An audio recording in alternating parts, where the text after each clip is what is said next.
ওই দেখো জোড়া ফুলে লেগেছে যে ঘুণ, 15 বছরে কি হয়েছে তা আজ শোন। শিল্প গেল, চাকরি গেল, গেল বহু কোম্পানি। সত্যি দিদি, গরিবের কথা তুমি কোনোদিনও বোঝোনি। গরিবেরা করবে কি, 500 বাড়ালেই চুপ।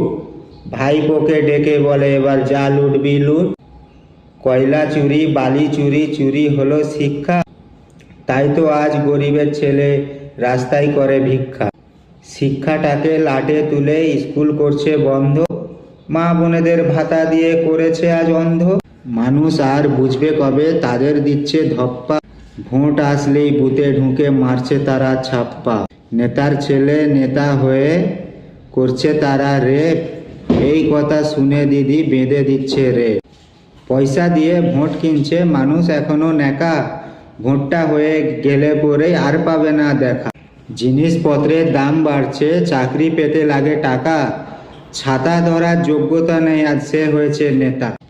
15 বছরে এত গুণ, পরে হবে কি? অশিক্ষিত নেতা নিয়ে রাজ্য চলবে কি?